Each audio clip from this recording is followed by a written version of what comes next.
नमस्कार, आप देख रहे हैं जेके 24/7 न्यूज। मैं हूं आपके साथ राजेश कुमार। वक्त हमारे खास कार्यक्रम डिफेंस स्पेशल का, जहां पर आज भारत म्यांमार बॉर्डर को लेकर हम चर्चा करने वाले हैं। एफएमआर को लेकर भी हम आज बातचीत करने वाले हैं। भारत सरकार का फैसला कि 1600 किलोमीटर लंबे बॉर्डर पर फेंसिंग होगी और म्यांमार से जिस प्रकार से ड्रग और आतंक भारत की तरफ आ रहा है, उस पे लगाम लग पाएगी। इसको लेकर आगे समझने की कोशिश करेंगे। क्या वाकई में इतना आसान है ये जो सरकार का फैसला है, और अगर मुश्किलें हैं तो वो कौन कौन सी मुश्किलें हैं जो सरकार के सामने आ सकती हैं। डिटेल्स से इसके ऊपर बातचीत हम करेंगे। और साथ ही साथ पाकिस्तान में चुनावी नतीजे आ चुके हैं, लेकिन सेना ने एक ऐसा खेल खेला है कि तमाम राजनीतिक पार्टियों को वहां पर फेल कर दिया गया है। इसको लेकर बात करना बेहद जरूरी है कि क्या जो कुछ पाकिस्तान के अंदर हुआ पिछले 72 घंटों में, क्या उसके पीछे सेना की एक चाल है, और कौन है जो पाकिस्तान का प्रधानमंत्री बन सकता है। कई सवाल जिनका जवाब तलाशने की कोशिश करेंगे, लेकिन शुरुआत बड़ी खबर के साथ। भारत म्यांमार के बीच का बॉर्डर किया गया सील। भारत म्यांमार के बीच फ्री मूवमेंट रिजीम हुई खत्म। घुसपैठ रोकने के लिए गृह मंत्रालय ने लिया फैसला। म्यांमार विद्रोहियों ने बांग्लादेश सीमा पर दागे गोले। भारत म्यांमार के बीच का बॉर्डर किया गया सील। भारत म्यांमार के बीच फ्री मूवमेंट रिजीम हुई खत्म। घुसपैठ रोकने के लिए गृह मंत्रालय ने लिया फैसला। म्यांमार विद्रोहियों ने बांग्लादेश सीमा पर गोले भी दागे हैं। भारत म्यांमार के बीच का बॉर्डर किया गया सील। भारत म्यांमार के बीच फ्री मूवमेंट रिजीम जो है वो खत्म हुई। घुसपैठ रोकने के लिए गृह मंत्रालय ने यह फैसला लिया है। क्या है एफएमआर? पहले ग्राफिक्स के जरिए आपको जानकारी दी जाए और उसके बाद फिर एक्सपर्ट्स के पास चलते हैं। यह समझना होगा आपके लिए जरूरी है कि क्या है एफएमआर, यानी कि free movement regime. Bharat Myanmar के बीच 1600 किलोमीटर लंबा बॉर्डर है। 1970 में दोनों देशों के बीच फ्री मूवमेंट का एग्रीमेंट होता है। आखिरी बार इसे 2016 में रिव्यू किया गया। बिना किसी डॉक्यूमेंट के आने जाने की इजाजत। भारत के 4 राज्यों के साथ लगती है सीमा, लेकिन यह जो मैंने कहा कि बिना किसी डॉक्यूमेंट के आने जाने की इजाजत, यह सिर्फ 16 किलोमीटर तक है, यानी कि 16 किलोमीटर इस तरफ, 16 किलोमीटर उस तरफ। अरुणाचल, मणिपुर, नागालैंड और मिजोरम जो है, उनके साथ जो है म्यांमार की सीमा लगती है। अब म्यांमार भारत सीमा और चुनौतियां, यह समझना होगा आपको। मणिपुर के साथ 390 किलोमीटर लंबा बॉर्डर जो है वो म्यांमार का है। यह इलाका कुकी का है, इसलिए विरोध ज्यादा है। फिर भी 10 किलोमीटर बाढ़ लग चुकी है। आपको बता दूं कि कुकी, मितेई और म्यांमार की चिन जातियों के संबंध जो हैं, चिन और मिन जातियों के संबंध हैं, वो बहुत मजबूत और पारिवारिक माने जाते हैं। Next graphics. अरुणाचल प्रदेश की बात करें, यहां 520 किलोमीटर लंबा बॉर्डर है। बॉर्डर पर एक हाइब्रिड निगरानी प्रणाली के साथ बाढ़, एक किलोमीटर की दूरी पर बाढ़ लगेगी। यह फैसला लिया गया है। म्यांमार के साथ 510 किलोमीटर का जो बॉर्डर है, वहां पे बाढ़ लगनी है, लेकिन राज्य सरकार विरोध में है। वो म्यांमारी चिन कुकी को वंशज मानती है। नागालैंड की बात करें, म्यांमार के साथ 215 किलोमीटर लंबी सीमा है।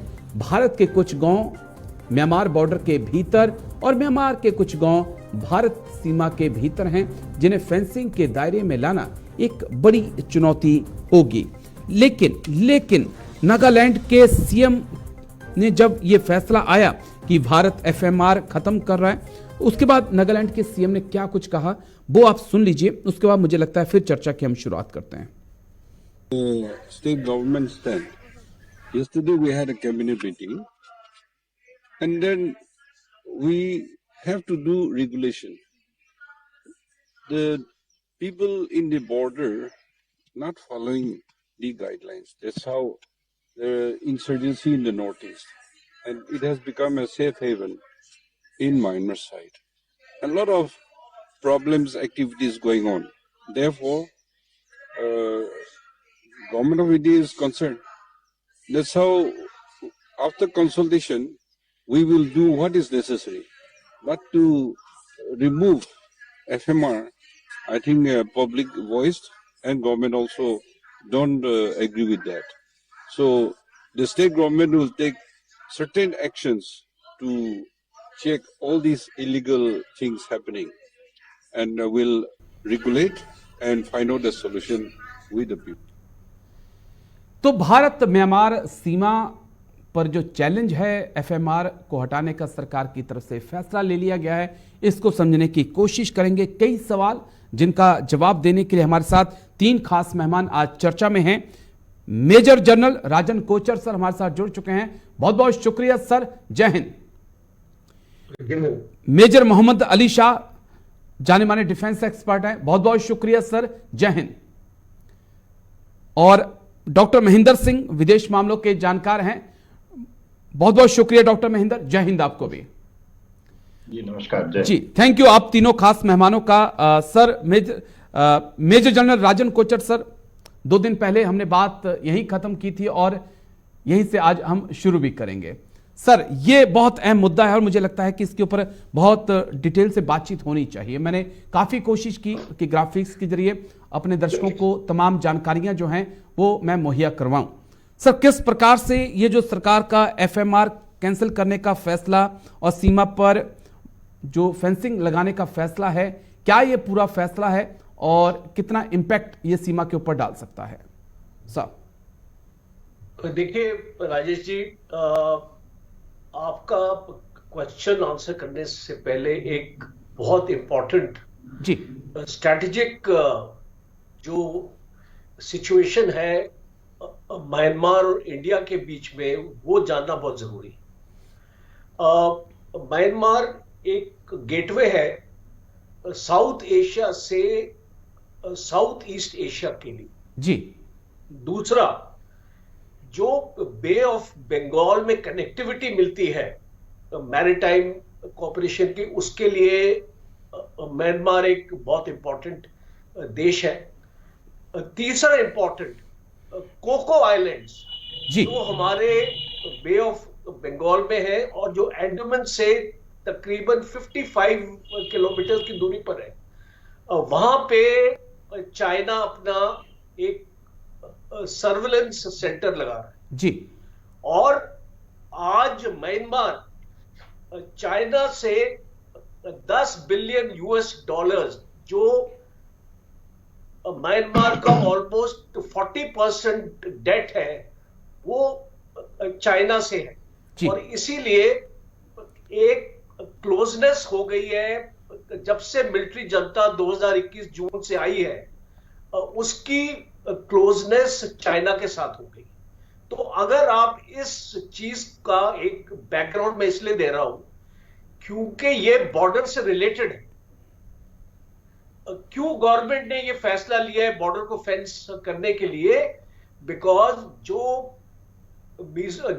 मणिपुर में जो एथनिक क्लैशेस हुए हैं जी, उसका एक प्रीडोमिनेंट रीजन ये रहा है कि 2021 में जब से मिलिट्री जनता आई है, जितने भी एंटी मिलिट्री जनता के वहां पे कुकी थे, आपकी चिन ट्राइब्स थे, उन लोगों ने इन्फिल्ट्रेट करके मणिपुर में आ गए हैं और वो वहां पे बस गए जी, स्पेशली जो फॉरेस्ट एरिया जो है मणिपुर का। ठीक है। दूसरा, ये जो बॉर्डर है, अगर आप एक मोरे जगह है, वो जो इंडिया में है, उसके ऑपोजिट एक तांबू शहर है जो बहुत पास है इंडिया और म्यांमार के दोनों देशों के लिए।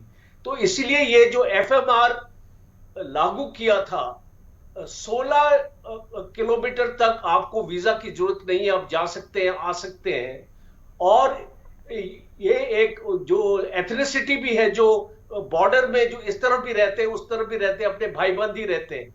तो ये इनकी सुविधा के लिए किया गया था। 2018 में लुक ईस्ट, ये जो पॉलिसी जो बनी थी, ओके, वो उसके तहत इंडिया ने ये इनिशिएटिव लिया था, और ये इसका नाजायज फायदा उठाया गया है, स्पेशली म्यांमार की तरफ से जी, और इंडिया में इसको वेपन्स की स्मगलिंग हुई है, हथियार आए हैं, और ये एक चाइना का इसका ओवरऑल डिजाइन नजर आता है, जो एनआईए ने भी अभी एक अपनी इन्वेस्टिगेशन में जो एक चीज सामने आई थी कि ये चाइना का बहुत बड़ा रोल है मणिपुर के राइट्स में, और जो मणिपुर में सिचुएशन है, और इसीलिए ये बहुत इंपॉर्टेंट है एक नेशनल सिक्योरिटी के लिए। देखिए राजेश जी, ये दो चीजें हैं, इसको एक आप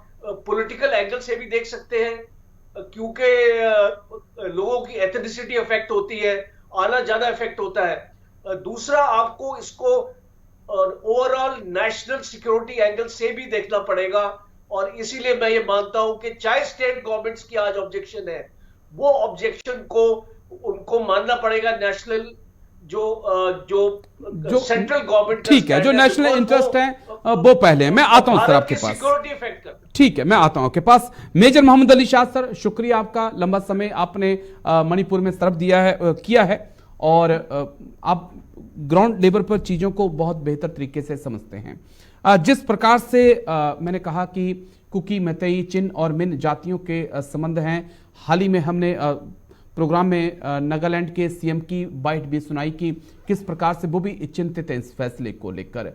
कितना आसान और कितना मुश्किल होगा उस सीमा पर तारबंदी करना जहां पर बाथरूम जो है वो हिंदुस्तान में है, बेडरूम किचन में है, या कहें कि ड्राइंग रूम जो है वो भारत में है, तो सोने के लिए किसी को म्यांमार भी जाना होता है।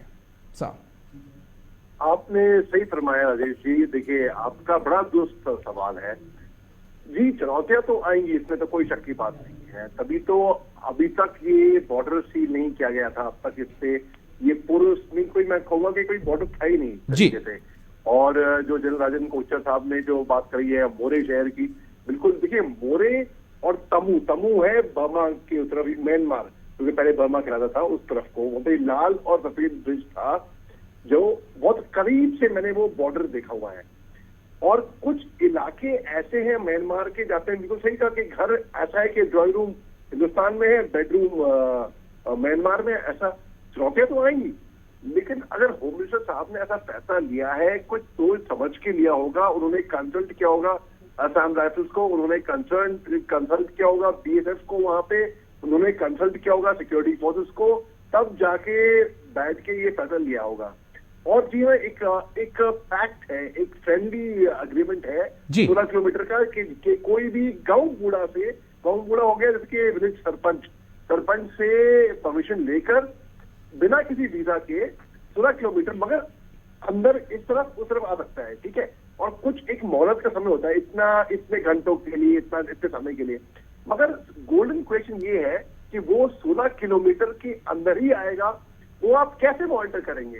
हाल ही में इन्होंने बात की थी कि ये बायोमेट्रिक्स लगाएंगे, कुछ ऐसी बात चली थी वहां पर, और फिर धीरे धीरे करके ये फेंसिंग भी होगी। अब आप देखिए, ऑन ग्राउंड एक्सेसिबिलिटी मैं मानता हूँ, लोगों के रिश्तेदार है इस सरहद के इस तरफ उस तरफ, दो तरफ को है रिश्तेदार, वो एक्सेसिबिलिटी एक तरफ। अगर राष्ट्रीय सुरक्षा प्राइम होती है, राष्ट्रीय सुरक्षा से ऊपर कुछ है ही नहीं, बिल्कुल। बल्कि जब मिलिट्री जुंता जब 2021 के बाद आई, तब म्यांमार में प्रॉब्लम होनी शुरू हो गई। तो घुसपैठी, कई लोग, ऐसा बात नहीं है कि हर कोई जो आया है वो घुसपैठी होगा, लेकिन घुसपैठ हुई है, स्मगलिंग भी हुई है, इसमें कोई शक की बात नहीं है। और देखिए, मैं आपको एक हल्का सा इतिहास में ले आता हूँ। इसका जब पहले इंडो बर्मीज बॉर्डर का जो फर्स्ट एंग्लो बर्मीज वॉर जो हुई थी, तो एक ट्रीटी ऑफ यांडोव वो हुई थी 1826 में, वो साइन हुई थी। और फिर ये बर्मीज रिक्विजिशन जो इन्होंने असम, मणिपुर, रखाइन जो अराकम है, और कोस्ट, ये जो है ये रिलिंक्विश किया था बर्मा ने। तो उसके बाद फिर इन्होंने डिलिमिट हुआ, मॉडर्न बाउंड्री डिलिमिट हुई। फिर जो जनरल टर्म में 1834 में कबाब वैली एरिया के वो बर्मा को रिटर्न कर दिया गया था 1834 में, और उसके बाद फिर मॉडिफाइड बाउंड्री उसकी जरूरत पड़ी। ठीक है। तो बात हुई और तब जाके कमीशन ने रिफाइन किया 1881 में, और 1837 में उसे पहले ही पटका हिल्स और यूनिलैटरल डेजिग्नेशन वो नॉर्दर्न बाउंड्री में उन्होंने मार्क कर दिया गया था। अब आप देखिए क्या इतना आसान है, जैसे आपने पूछा, जी नहीं, ये आसान भी नहीं है, ये इसमें चुनौतियां तो आएंगी। देखिए अगर आपको मैं एक एग्जांपल देता हूँ सरल भाषा में ताकि हर कोई ये बात समझ ले। हमारे घर में अगर हम घर के बाहर कोई एक बाउंड्री लगाते हैं, एक दीवार लगाते हैं, अगर कोई मैन करने के लिए नहीं होगा, कोई आदमी नहीं होगा उसको, तो वो बाउंड्री जो होगी, जैसे कि इंडिया चाइना बॉर्डर है, इंडिया टिबेट बॉर्डर है 4344 किलोमीटर स्ट्रेच का, वो अनमैन्ड है, एज इन कि मैन है लेकिन कोई लाइन नहीं है, अभी वो लाइन ऑफ एक्चुअल कंट्रोल कहलाता है। बहुत मुश्किल है उसको मैन करना। ठीक है। इंडो पाकिस्तान बॉर्डर है, वो लाइन ऑफ कंट्रोल है। तो इसमें चुनौतियां तो आएंगी। पूरा जो 1600 आपने बताया, बिल्कुल सर, चलिए मैं आता हूं सर, मैं फिर आता हूं आपके पास, मैं आता हूं। डॉक्टर महेंद्र सिंह, जो चीज समझना है, क्योंकि जो नागालैंड के सीएम हैं उनका बयान मैंने सुना दिया, उम्मीद है आपने भी सुना होगा। इसके साथ मेघालय के सीएम की तरफ से भी कुछ ऐसे ही ऐतराज जताए गए हैं। एक तरफ राज्य सरकारें ऐतराज जता रही हैं कि इससे जो हमारे लोग हैं उनका विभाजन बढ़ेगा, भाई नेशनल सिक्योरिटी के लिहाज से ये चीज जरूरी भी है। कैसे तालमेल बिठाया जा सकता है? देखिए निश्चित रूप से राजेश जी, जहां तक मणिपुर वायलेंस की बात है, चाइना एंगल की बात है, इसके साथ ही मुझे लगता है इस निर्णय के पीछे जो महत्वपूर्ण बात है कि जो वहां की मिलिट्री डिक्टेटरशिप है उसके खिलाफ वहां पे विद्रोह शुरू हो गया, और कुछ एथनिक ग्रुप्स जो हैं वो विद्रोह कर रहे हैं। उसके साथ ही जो लोकतंत्र समर्थक ग्रुप्स हैं वो भी विद्रोह कर सकते हैं, ठीक है, कर रहे हैं। तो एक चिंता की बात है कि अगर वहां पे मिलिट्री का प्रेशर आया तो भारत में भी इन्फिल्ट्रेशन बढ़ सकता है। तो जो वहां जनजातियों की समस्याएं हैं वो और बढ़ सकती हैं। अगर इन्फिल्ट्रेशन हुआ, वहां डेमोग्राफिक जो है वहां पे स्ट्रक्चर में बदलाव आया, तो ये और बड़ी जो है राष्ट्रीय सुरक्षा के लिए चुनौती हो सकती है। तो निश्चित रूप से जहां भारत सरकार ने ये ख्याल रखा कि किस प्रकार से जो एक्ट ईस्ट पॉलिसी थी उसको आगे बढ़ाने के लिए हमने फ्री मूवमेंट अलाउ किया, लेकिन जो नेशनल सिक्योरिटी है वो सर्वोपरि है। और यही मुझे लगता है कि ध्यान में रखते हुए, खासकर वहां पे जिस तरीके से क्रैकडाउन शुरू किया है मिलिट्री डिक्टेटरशिप में, जो उनके खिलाफ विद्रोह कर रहे हैं ग्रुप्स या जो प्रो डेमोक्रेसी ग्रुप्स हैं, तो ये सबसे बड़ा खतरा है कि अगर वो बॉर्डर के इस तरफ आ गए तो फिर जो पूरा का पूरा जो जनसंख्या का जो संतुलन है उस पूरे क्षेत्र में, या जो डेमोग्राफिक स्ट्रक्चर है, सीएम तो कह रहे हैं कि वो हमारे ही लोग हैं। मुख्यमंत्री वहां के कह रहे हैं कि वो तो हमारे ही लोग हैं, जो चिन और कुकी, मैतेई, चिन और मिन जातियां जो वो हमारी ही हैं। तो आप इन्हें कैसे बांटेंगे? देखिए ये जी हाँ, देखिए ये इशू है, और यही इशू मणिपुर में भी है। जब वो कुछ आसाम के हिस्से को क्लेम करते हैं, तो ये जो जनजातीय आधार पे राज्य की संरचना नहीं की जा सकती। तो ये समस्याएं हैं, वो अपनी लोकल सेंटिमेंट्स को शांत करने के लिए वहां के मुख्यमंत्रियों का ये बयान है। लेकिन मुझे लगता है कि जहां तक कानून व्यवस्था की स्थिति होगी, राष्ट्रीय सुरक्षा की स्थिति होगी, केंद्र सरकार जो है उनको निश्चित रूप से उनको समझाने की कोशिश करेगी। और हमेशा से ये रहा है कि किस तरीके से ये तारतम्य बैठाया जाए। और ये देखिए ये एकदम ऐसी समस्या जो है भारत और बांग्लादेश बॉर्डर पे भी आती है कि बिल्कुल काफी जो है रिलेशनशिप्स हैं, जो है रिश्तेदार दूसरी तरफ रहते हैं, बॉर्डर जो है वो डिफाइंड नहीं है, और इस तरीके की समस्या आती है। तो ये हमें खासकर जो अंग्रेजी हुकूमत थी उससे हमें विरासत में मिला है, तो हमें इन सब चीजों से निपटने की जरूरत पड़ेगी। और हम लेकिन मौजूदा हालात जो म्यांमार में है, मुझे लगता है कि उस लिहाज से जरूरी भी है। लेकिन और भी कई सवाल हैं जिनको लेकर मैं लौटूंगा। फिलहाल एक छोटे से ब्रेक के लिए रुकेंगे। ब्रेक के पार समझने की कोशिश करेंगे कि क्या फेंसिंग से ही जो है घुसपैठ रुक सकती है या कोई और तरीका भी है। एक छोटा सा ब्रेक, फिर उसी पे चर्चा।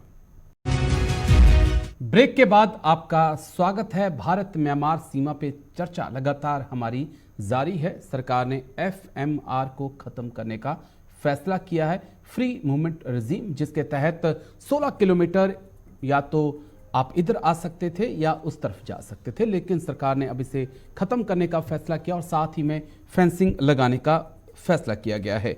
हमारे साथ 3 खास मेहमान लगातार चर्चा में बने हुए हैं। मेजर जनरल राजन कोचर सर, एक और अहम सवाल तर्क ये दिया जा रहा है कि इससे घुसपैठ जो है वो रोकी जाएगी, आतंक पर लगाम लगेगी, और साथ ही तर्क ये भी दिया जा रहा है कि जो ड्रग ट्रैफिकिंग है उसके ऊपर भी लगाम लगेगी।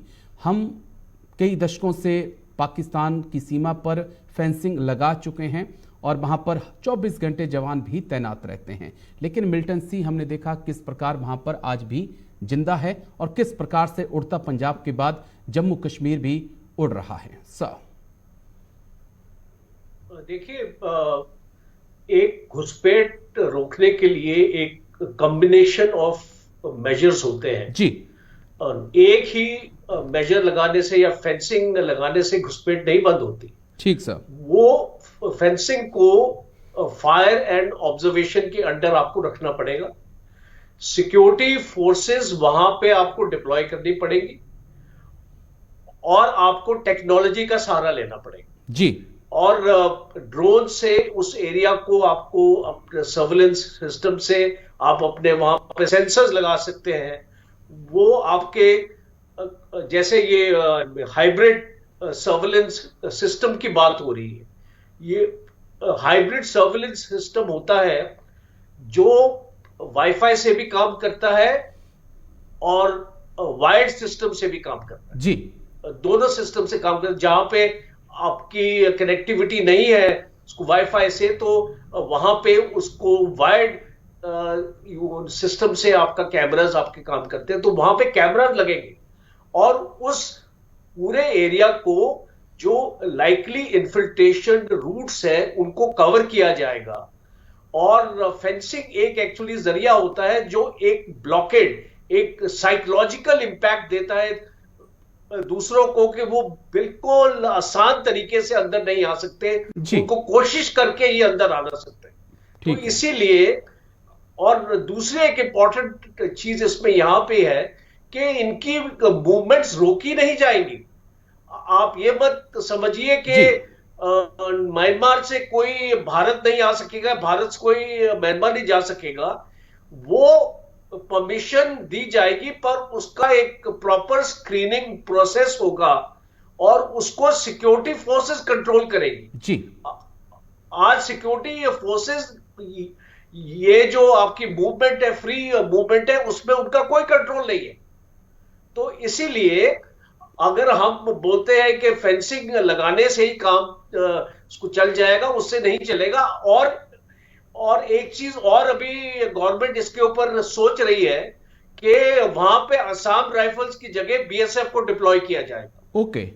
तो आप समझ सकते हैं कि कुछ इनपुट्स जो इंटेलिजेंस इनपुट्स है सेंट्रल गवर्नमेंट इंटेलिजेंस एजेंसीज के पास आती हैं जो स्टेट गवर्नमेंट के साथ शेयर नहीं की जा सकती जी। और इसीलिए होम मिनिस्टर ने ये फैसला लिया है और ये बहुत ही एक सख्त कदम है ये, बिकॉज इससे जी जितने भी चीफ मिनिस्टर आज ये लोग अपना आवाज उठा रहे हैं वो इसलिए उठा रहे हैं बिकॉज उनका पॉलिटिकल सर्वाइवल, वो समझते हैं कि जनता उनके अगेंस्ट जाएगी। ठीक है। और अगर वो इस चीज को अपोज नहीं करेंगे तो वो बेसिकली अपना एक पॉलिटिकल स्टैंड की वजह से ये चीज को अपोज कर रहे हैं। पर अगर हम नेशनल इंटरेस्ट के लिहाज से देखें तो जरूरी है सर, लेकिन मुझे लगता है कि हर अलग अलग एंगल से बात होनी चाहिए। मैं मेजर मोहम्मद अली शाह सर आपके पास आ रहा हूं। एक कोशिश पाकिस्तान भी कर रहा है सर ड्रोन लाइन के ऊपर फेंसिंग करने के लिए और कोशिश हो रही है पश्तूनों को बांटने की। मैं किस प्रकार से अलग यहां पर देखूं सर? देखिए, पाकिस्तान और अफगानिस्तान की जो ड्रोन लाइन का जो मसला है वो अलग है, इससे बिल्कुल हटके है, वो उसको कंपैरिजन नहीं कर सकते। लेकिन जहाँ पे पाकिस्तान कोशिश कर रहा है। यहाँ भी तो चिन मिन कुकी मतई एक ही कास्ट के लोग हैं ना सर, मैं उस लिहाज से चीजों को पूछना चाह रहा हूँ आपसे। करेक्ट। देखिए कुकी मैते के जो वहां पे अगर उस तरफ सड़क के उस पार लोग हैं तो देखिए, मगर 1948 में म्यांमार का एक पासपोर्ट का एक अमेंडमेंट का एक रूल आया था, क्योंकि 1937 में जब इनको इंडिपेंडेंस मिली उसके बाद फिर 1948 में इन्होंने कहा कि इनके जो म्यांमार के जो आस पड़ोस के जो मुल्क है, कि जो देश है, उनको अलाउ करेंगे ये 72 आवर्स के लिए अंदर। हिंदुस्तान ने भी अपने पासपोर्ट रूल्स बदले, अमेंड किए 1950 में। वो पासपोर्ट रूल्स के मुताबिक के कानून के तहत था। अब जब पाकिस्तान और अफगानिस्तान की बात करते हैं, यहाँ पे तो कोई कानून नहीं था। अफगानिस्तान ने आज तक इनकी ड्यूरेंट लाइन नहीं मानी है, इनके डिफरेंसेस चले हैं उस पर। बल्कि जब तालिबान सत्ता में आ रही थी 15 अगस्त 2021 को, तो 10,000 से ज्यादा पाकिस्तानी तो क्रॉस कर गए थे अफगानिस्तान में इनको चेयर करने के लिए। अब वही इन पे भारी पड़ा। इनके जो जनरल साहब थे, ISI के जो चीफ थे, वो पहुंच गए थे, जनरल साहब वो तो पहुंच गए थे वहां पे पाकिस्तान, वहां पे अफगानिस्तान उनको चेयर करने के लिए। और अगर वो लाइन भी, अगर पाकिस्तान अफगानिस्तान की जो लाइन जो आपने बात करी है राजेश जी, अगर वो हो जाती है तो फिर इनके लिए ही कहते हैं ना, एक रॉबर्ट फ्रॉस्ट की पोएम है, कहते हैं good fences make good neighbours. जब तक एक डिमार्केशन हो जाता है, आपको पता है ये टुकड़ा आपका है, ये टुकड़ा उनका है जी, तो एक उसमें प्रॉब्लम नहीं आती बीच में। नहीं तो फिर बहुत ही जब ज्यादा ही बेतकल्लुफ वाली बात हो जाती है तो फेमिलियरिटी ब्रीड्स कंटेम्प्ट, तब कहीं ना कहीं वहां पे ऐसा होगा, तो मसले तब आते हैं। अगर हम ये भी कह सकते हैं मेजर मोहम्मद अली शाह सर की, जिस प्रकार से हमने देखे कि कई बार मणिपुर में अटैक हुए, या दूसरे नॉर्थ ईस्ट के नागालैंड की बात करें, अरुणाचल की बात करें, वो अटैक करके वापस म्यांमार में चले जाते हैं लोग। तो ऐसी जो चीजें हैं उन पे लगाम लग सकती है। इस लिहाज से चीजों को देखें, मूवमेंट जारी रहेगा, मूवमेंट पे रोक नहीं है, लेकिन आपको प्रूफ करना होगा कि आप किस मकसद से हिंदुस्तान की जमीन पर आ रहे हैं। हाँ बिल्कुल, आपने सही फरमाया। और जैसे कि राजन कोचर साहब ने भी कहा था कि देखिए, अगर हमने बॉर्डर सील कर दिए, इसका मतलब ये तो नहीं है कि वहां से कोई मूवमेंट रिस्ट्रिक्ट होगी कि आ जा नहीं सकते। बिल्कुल आ जा सकते हैं। हमारे देखिए, हमारे बल्कि भूटान से भी बहुत पुरुष बॉर्डर है देखा जाए तो। क्योंकि मैं जब जयगांव जो हिंदुस्तान की तरफ को है और फुनशलिंग जो कि भूटान की तरफ को है, तो वो एक छोटी सी 1 मीटर की दीवार है, बस एक छोटी सी 1 मीटर की दीवार है। हमारे नेपाल से भी बड़े पुरुष बॉर्डर है। तो देखिए, लेकिन जब मुल्क के ताल्लुकात अच्छे होते हैं तो आना जाना रहता है, बिल्कुल इसमें कोई रोकता नहीं है। तो इसमें आ जा सकते हैं। बहुत से ट्राइब्स की उनकी सिमिलैरिटी है, उनकी एथनिक सिमिलैरिटी है, इकोनॉमिक इंटरेस्ट है, वो भारत का भी बहुत इंटरेस्ट है, मैं यही समझूंगा। डॉक्टर महेंद्र सिंह, एक पॉइंट और भी बड़ा अहम है कि हम नॉर्थ ईस्ट को समुंदर से जोड़ना चाहते थे, और म्यांमार वो रास्ता था जो नॉर्थ ईस्ट को सीधा समुंदर से जोड़ रहा था। सर ने भी, राजन कोचर सर ने भी कोको आइलैंड का जिक्र किया, और भारत का वो रास्ता जो थाईलैंड तक जाता है काफी हद तक बनकर कंप्लीट भी हो चुका है। उस बीच में ये फैसला कितना इंपैक्ट डाल सकता है दोनों देशों के रिलेशन के ऊपर? नहीं, देखिए, निश्चित रूप से जो आर्थिक संबंध है जो हम साउथ ईस्ट एशिया के देशों के साथ मजबूत करना चाहते हैं, और इसीलिए हमने जो है जो लुक ईस्ट पॉलिसी थी उसको एक्ट ईस्ट पॉलिसी बनाया कि हम और सक्रियता से जो है इस नीति को लागू करेंगे, जिससे आर्थिक रूप से जो है भारत जुड़े। और जैसा मेजर कोचर साहब ने कहा कि निश्चित रूप से गेटवे था म्यांमार, लेकिन अब वो किस कीमत पे, हम अपनी राष्ट्रीय सुरक्षा के साथ समझौता नहीं कर सकते हैं। राजेश जी, मैं कहीं पढ़ रहा था कि करीब 44,000 जो है रिफ्यूजी पहले ही 2021 के बाद आ चुके हैं हमारे नॉर्थ ईस्टर्न स्टेट्स में। तो ये, और उसके अलावा बहुत व्यापक स्तर पे ड्रग्स का कारोबार चल रहा है, बहुत व्यापक स्तर से इलीगल आर्म्स का कारोबार चल रहा है। तो ये निश्चित रूप से भारत सरकार को ये आंकना पड़ेगा कि क्या हम सिर्फ आर्थिक संबंधों को बनाए रखने के लिए या जो लोकल सेंटिमेंट्स हैं उनको सेटिस्फाई करने के लिए, उनको संतुष्ट करने के लिए हम अपने राष्ट्रीय सुरक्षा से समझौता कर सकते हैं कि नहीं कर सकते हैं। ये सारे जो विकल्प हैं उसको आंकने के बाद ही मुझे लगता है कि भारत सरकार ने जो है ये निर्णय लिया है। और ये निर्णय निश्चित रूप से जरूरी है, क्योंकि जिस प्रकार से वहां पे मिलिट्री डिक्टेटरशिप है और जो धीरे धीरे ऐसा लग रहा है कि वो चाइना की तरफ जो है उनका झुकाव बढ़ रहा है और भारत की तरफ वो उतने सहज नहीं है जी। तो ये हम अपने सीमा को सिक्योर करना, ये हमारी और चिंताजनक नहीं है डॉक्टर महेंद्र कि अगर वो झुकाव चीन की तरफ बढ़ रहा है और भारत से इतने सहज नहीं है, तो फिर एक भारत के लिए एक नया फ्रंट भी तैयार हो रहा है। आप 2 फ्रंट की बात करते थे, चीन तो आपको 3 फ्रंट के लिए तैयार कर रहा है।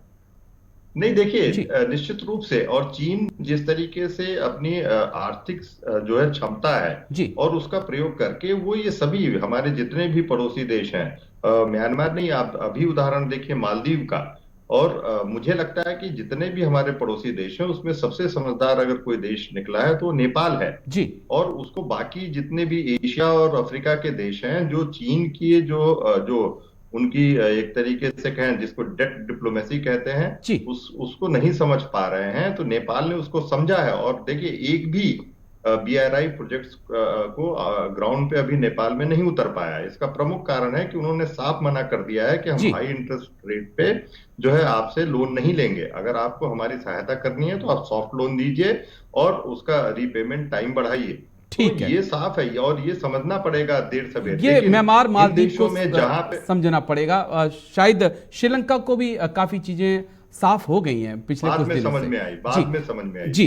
मैं एक मेजर जनरल राजन कोचर सर, एक चीज और एक सवाल और जो मेरे जहन में दौड़ रहा है और मुझे इसका जवाब आपसे चाहिए, फिर मुझे ब्रेक पे भी जाना है सर।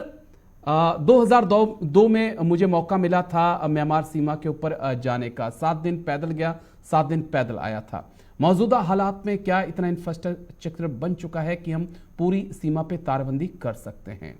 एक चीज मेरा एक सवाल ये, और दूसरा सवाल कि कब तक हम पड़ोसियों को ही कोसते रहेंगे कि देखिए जो श्रीनगर में हो रहा है, पंजाब में हो रहा है, वो पाकिस्तान करवा रहा है या चीन करवा रहा है, या जो नॉर्थ ईस्ट में हो रहा है वो चीन करवा रहा है। हमें अपने अंदर भी झांक के देखना होगा, क्या इसकी जरूरत नहीं है? देखिए आपने बहुत इंपॉर्टेंट मुद्दा आपने रेस किया है कि देश जो कमजोर होता है तो इंटरनल फैक्टर्स से ही कमजोर होता है। और जो लोग हमारे देश में हैं, अगर वो हमारे दुश्मनों के साथ मिल जाते हैं, कोई भी रीजंस हो, रिलीजियस हो, एथनिक हो या मॉनेटरी हो, वो देश को मजबूत नहीं कर सकता है। इसीलिए ये बहुत इंपॉर्टेंट है कि आप अपने बॉर्डर्स की सुरक्षा सही तरीके से करें और वहां से जितने anti social, anti national elements हैं, हम उनको रोक सके। और एक मैं लास्ट पॉइंट आपको इसलिए बताना चाहता हूं, म्यांमार की जब से मिलिट्री जनता आई है, एक चाइना का ग्लोबल सिक्योरिटी इनिशिएटिव है जिसको वो म्यांमार ने ज्वाइन किया है। ओके।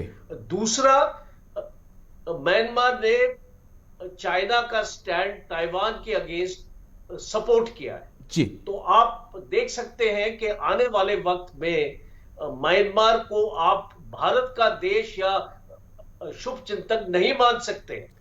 वो चाइना तो की क्या तरफ मैं अगर आपसे पूछूं 20 सेकंड के अंदर, क्योंकि ब्रेक की पीछे से लगातार कमान आ रही है, कि क्या हम 3 फ्रंट के लिए तैयार होंगे? फिर 2 फ्रंट की चर्चा करते थे, लेकिन क्या इशारा आप 3 फ्रंट की तरफ कर रहे हैं सर? देखिए ये 3 फ्रंट इसलिए नहीं होगा क्योंकि म्यांमार एक ऐसी क्षमता नहीं रखता है कि भारत के खिलाफ कोई ऐसा अटैक करे जी। वो जरूर चाइना की मदद कर सकता है, बट हमको इसको 3 फ्रंट का ये जो टर्म आपने आज यूज किया है जी, हम उसको इसकी परिभाषा में नहीं लेके आ सकते। और मुझे लगता है कि लाना भी नहीं चाहिए, इतनी जल्दी नहीं हमें करनी चाहिए। लेकिन मैं एक छोटे से ब्रेक के लिए रुकूंगा। ब्रेक के उस पार पाकिस्तान पे चर्चा करेंगे और सबसे बड़ा सवाल यही होगा कि क्या नवाज शरीफ प्रधानमंत्री बनेंगे या फिर बिलावल भुट्टो के सरताज सजने वाला है। एक छोटा सा ब्रेक, उसके बाद इसी पे चर्चा।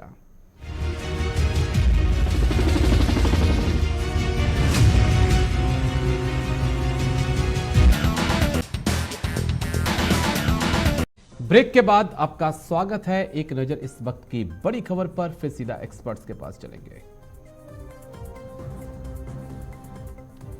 चुनावी पीटीआई ने बड़ी खबर आपको बता दें इस वक्त की, चुनावी नतीजों के बाद पाक में विरोध प्रदर्शन। पीटीआई ने चुनाव आयोग पर लगाए धांधली के आरोप। निर्दलीय उम्मीदवारों को साधने में लगे नवाज। जरदारी की मांग, बिलावल को बनाया जाए पीएम। चुनावी नतीजों के बाद पाक में विरोध प्रदर्शन। पीटीआई ने चुनाव आयोग पर लगाए धांधली के आरोप।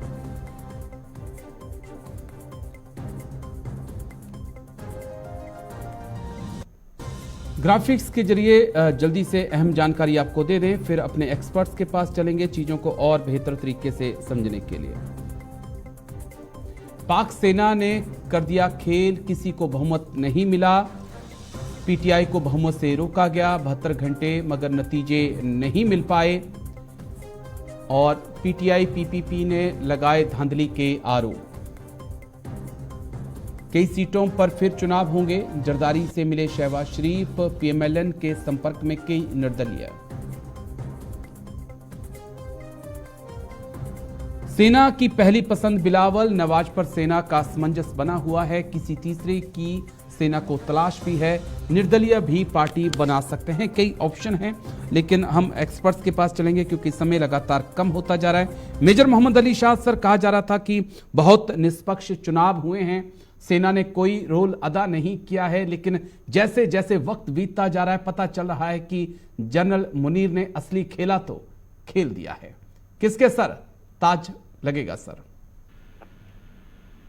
जी बिल्कुल, इसमें ये हासिल करना बहुत मुश्किल था शुरू से ही कि पाकिस्तान की सेना ने इसमें कोई खेल में कोई हाथ नहीं था इस इलेक्शन में।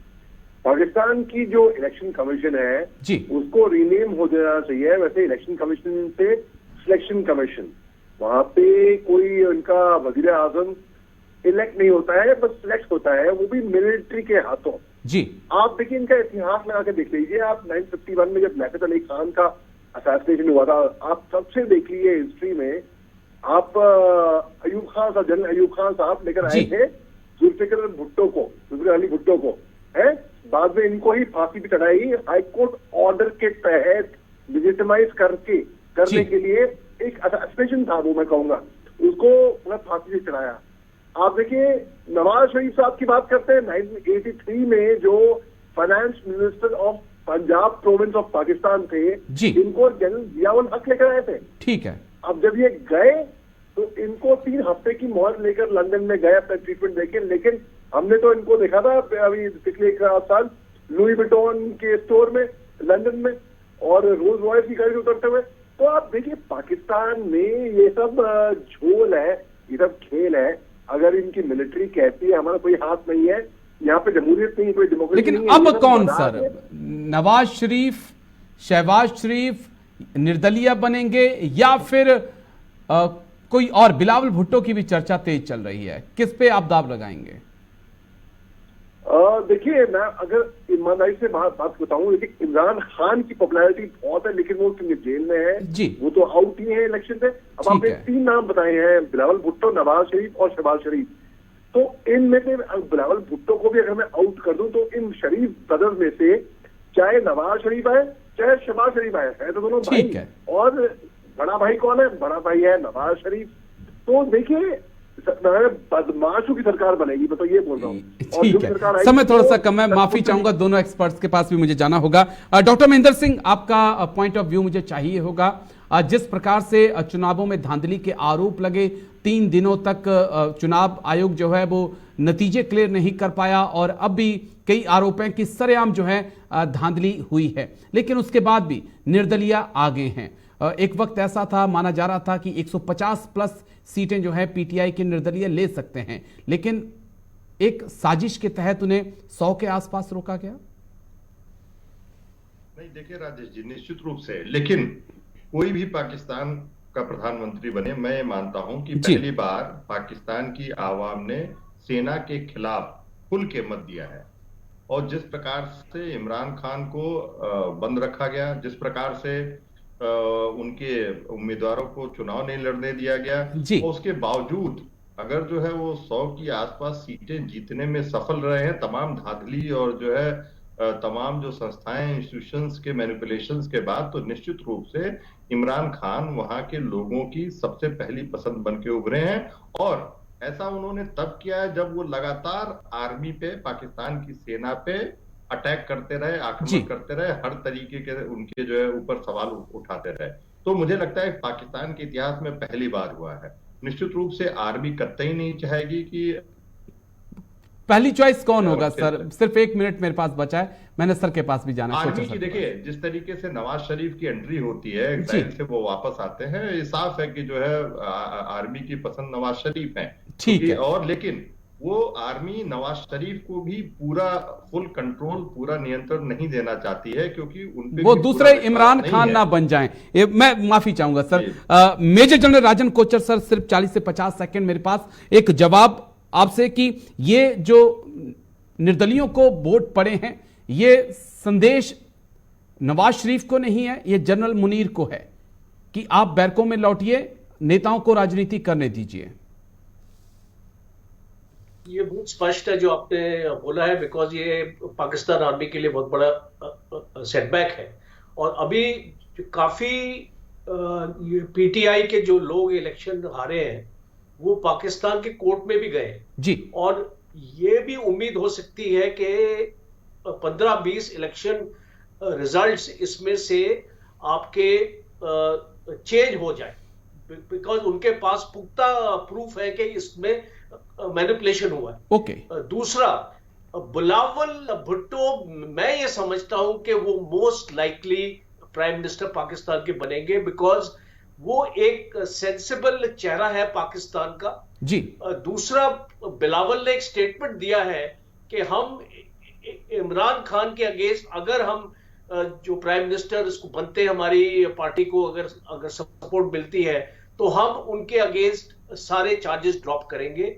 और बिलावल का और पीटीआई के बीच में भी अच्छे रिश्ते माने जाते हैं। ओके। तो मैं ये समझता हूं कि ये जो इंडिपेंडेंस है, हो सकता है अगर इसको बिलावल को इसको नवाज शरीफ अगर अग्री नहीं करे बनाने के लिए प्राइम मिनिस्टर, तो हो सकता है कि ये पीटीआई के साथ भी अपना कुछ सांठगांठ कर सकते हैं। ठीक है, ये एक नई बड़ी नहीं करना चाहिए। ठीक है, बड़ी इंटरेस्टिंग बात सर आपने बात बताई है, लेकिन बहुत बहुत शुक्रिया, समय का अभाव है। मेजर जनरल राजन कोचर सर बहुत बहुत शुक्रिया। मेजर मोहम्मद अली शाह सर आपका भी शुक्रिया। डॉक्टर महेंद्र जी आपका भी बहुत बहुत शुक्रिया। भारत म्यांमार सीमा को लेकर चीजें थी जिन्हें समझना बहुत जरूरी था, लेकिन एक्सपर्ट्स का यही कहना है कि सिक्योरिटी कंसर्न के हिसाब से भारत के लिए जरूरी है कि म्यांमार की सीमा के ऊपर फेंसिंग लगाई जाए। बहुत सारी ऐसी चीजें होती हैं जो राज्य सरकार को नहीं बताई जाती हैं, क्योंकि उनकी तो वहां पर राजनीति चलती है, लेकिन देश के लिए जरूरी है कि म्यांमार सीमा को सुरक्षित किया जाए, क्योंकि म्यांमार के अंदर जो कुछ हो रहा है उसका असर जो है वो नॉर्थ ईस्ट पर भी पड़ रहा है। तो आज डिफेंस स्पेशल में मेरे साथ इतना ही। कल फिर होगी मुलाकात। दीजिए इजाजत, नमस्कार।